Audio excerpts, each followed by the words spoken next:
പ്രശ്നങ്ങളൊന്നും തന്നെ ഇല്ല. എല്ലാം വളരെ മികച്ചതായ രീതിയിൽ ചെയ്തിട്ടുള്ളൊരു സിനിമയാണ്. നല്ല ആർട്ടിസ്റ്റുകളെല്ലാം നന്നായിട്ട് പെർഫോം ചെയ്തിട്ടുണ്ട്.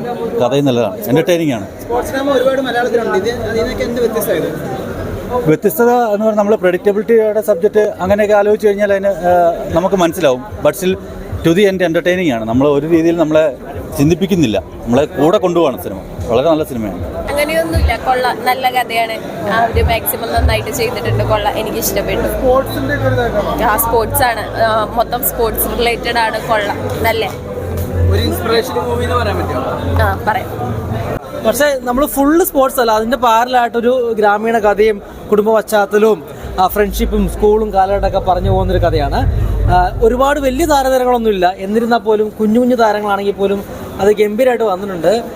ഒരു തവണ എന്തായാലും തിരിച്ചിട്ട് കാണാൻ പറ്റും. ഒരു ഹൃദയത്തിൽ ചില പോർഷനിലൊക്കെ ടച്ച് ചെയ്യാൻ പറ്റും. പ്രത്യേകിച്ച് ഈ സ്പോർട്സ് മേഖലയിൽ നിൽക്കുന്ന ആളുകൾക്കാണെങ്കിൽ, പ്രത്യേകിച്ച് നമ്മുടെ ഈ സ്കൂൾ കാലഘട്ടങ്ങളിലൊക്കെ സ്പോർട്സ് മേഖലയിൽ നിൽക്കുന്ന ആളുകൾക്കാണെങ്കിൽ അത് കൂടുതൽ കണക്ട് ചെയ്യാൻ പറ്റും. അപ്പം അതിനകത്ത് മാത്യൂസ് ആണെങ്കിലും മാത്യൂസിൻ്റെ കൂട്ടുകാരായിട്ട് അഭിനയിച്ചിട്ടുള്ള ഒരു ആള്, അതുപോലെ നല്ല ഫിലിം, ഫാമിലിക്ക് കാണാൻ പറ്റിയ ഫിലിം, നല്ല ഫിലിമാണ്. മാത്യുവിന്റെ അഭിനയം അടിപൊളി, കൊള്ളാം, അഭിനയമൊക്കെ നല്ലതായിട്ടുണ്ട്. ആ യൂത്തിനെ സംബന്ധിച്ചോളം ഈ പടം മോട്ടിവേഷനിലാണ്. ഒരുപാട് മോട്ടിവേഷനിലേക്കുണ്ട്, സെന്റിമെന്റ്സ് ഉണ്ട്, അതോടൊപ്പം തന്നെ സ്പോർട്സ് മാൻ സ്പിരിറ്റ് ഉണ്ട്. ഒരുപാട് നല്ല മെസ്സേജുകൾ ഈ പടത്തിലുണ്ട്. നല്ലൊരു സിനിമയാണ്. ഈ ആഴ്ചയിലൊക്കെ ഒപ്പം വയ്ക്കാറ് ഈ സിനിമ.